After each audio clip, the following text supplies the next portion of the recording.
Pense em você como um barco, navegando pelo mar da vida.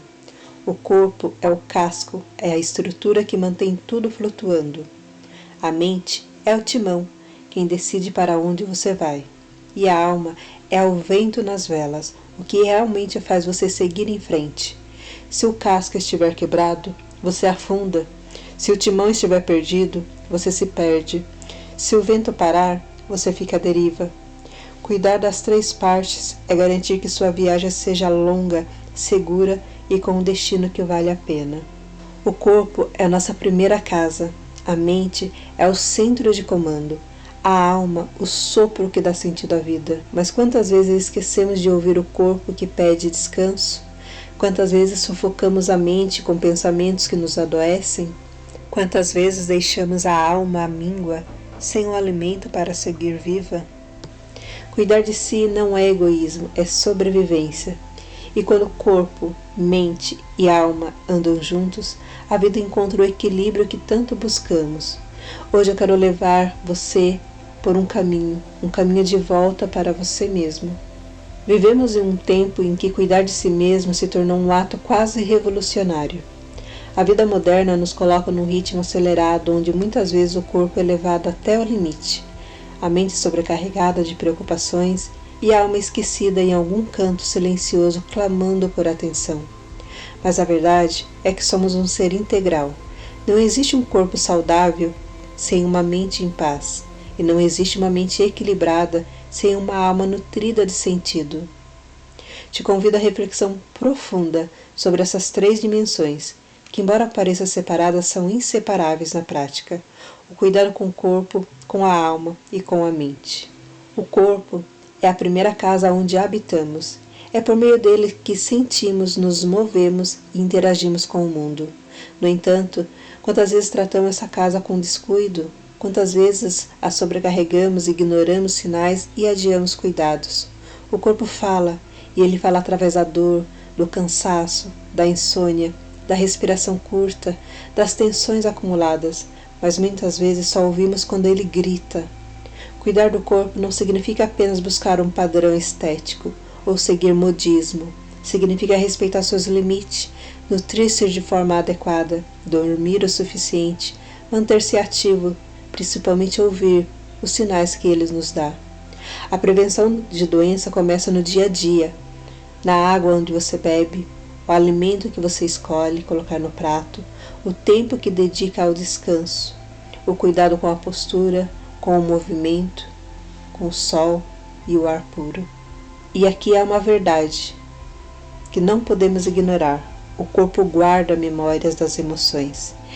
Estresse crônico, mágoas acumuladas, raiva não expressa, tudo isso pode manifestar-se fisicamente, com dor de cabeça, tensão nos ombros, problemas digestivos, alterações hormonais. O corpo não separa a saúde física da emocional. Para ele tudo é saúde. A mente é como um jardim. Aquilo que você cultiva dentro dela cresce e influencia todo o seu ser.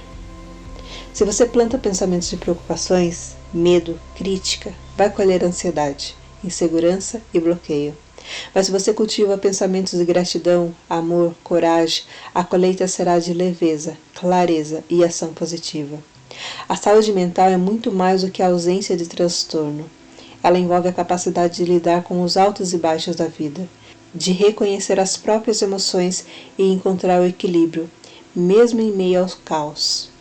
Para manter a mente saudável, é preciso cuidar do que você consome todos os dias, as notícias que lê, as conversas que se envolve, as redes sociais que frequenta, as pessoas que escolhe manter por perto. Assim como um corpo precisa de alimento saudável, a mente também precisa. Livros, diálogos construtivos, aprendizados, momentos de silêncio. Tudo isso é como adubar esse jardim interno.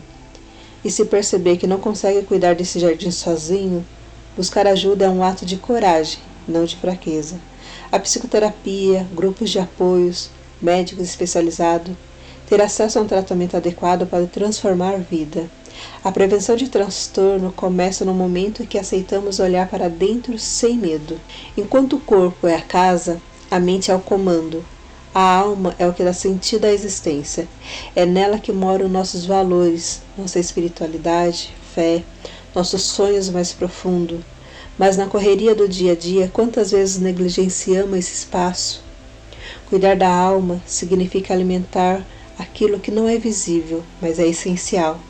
Significa ter momentos de conexão com algo maior, seja por meio da fé, da natureza, da arte, da dança ou da prática da meditação. Significa lembrar que não somos apenas máquinas de produzir, mas seres feitos para sentir, criar e se conectar. A alma adoece quando vive no vazio, quando perde o sentido, quando não encontra propósito. Por isso, é tão importante reservar um tempo para aquilo que desperta entusiasmo e paz. Uma caminhada no pôr do sol, um abraço demorado, um gesto de generosidade, uma música que toca fundo. Não existe bem-estar pleno se uma dessas áreas são negligenciadas. Um corpo treinado, mas com uma mente adoecida pela ansiedade, não é saúde. Uma mente brilhante, mas com um corpo frágil e sem energia, não é equilíbrio. Uma alma inspirada, mas um corpo e mente sobrecarregados, não consegue florescer. O cuidado integral exige atenção diária, e ele começa com pequenas escolhas: comer de forma consciente, dormir no horário certo, desconectar-se das telas por um momento, respirar fundo antes de reagir, silenciar para ouvir o próprio coração. Essas pequenas atitudes feitas com consistência, ou seja, no dia a dia, têm o poder imenso de prevenir doenças físicas, emocionais e espirituais. Existe um mito que ainda persiste, o de cuidar de si mesmo é ser egoísta, mas na verdade é o oposto. Quando você cuida de si, fortalece sua capacidade de cuidar dos outros. Quando você está bem, o seu olhar é mais gentil, suas palavras são mais equilibradas, sua energia é mais leve. Autocuidado não é luxo, é necessidade, e não precisa ser caro ou complicado. Pode começar com uma respiração consciente antes de levantar da cama, com um copo de água ao acordar, com um momento de silêncio antes de dormir. Esperar a crise chegar para cuidar é como consertar um telhado só depois da tempestade.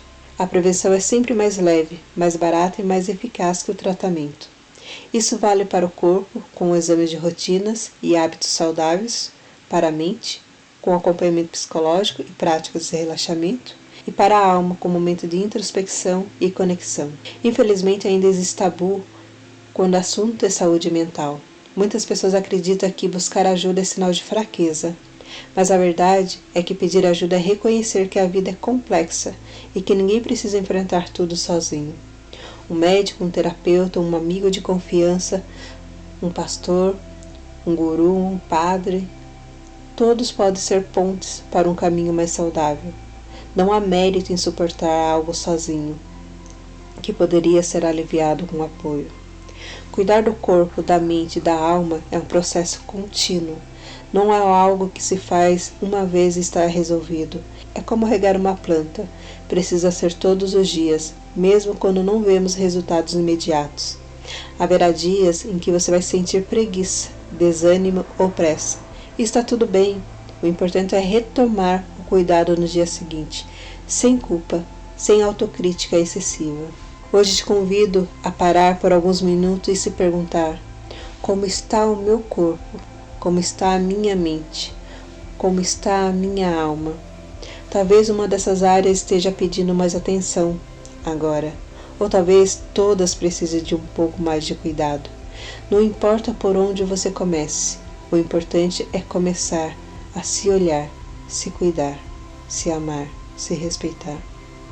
No final, a verdadeira saúde não é apenas a ausência da doença, mas a presença de equilíbrio. É acordar sentindo-se inteiro, disposto e conectado com o que realmente importa. É entender que a vida é breve demais para ser vivida no automático e que cada dia é uma nova oportunidade de se cuidar, de se reconstruir e de viver com mais propósito.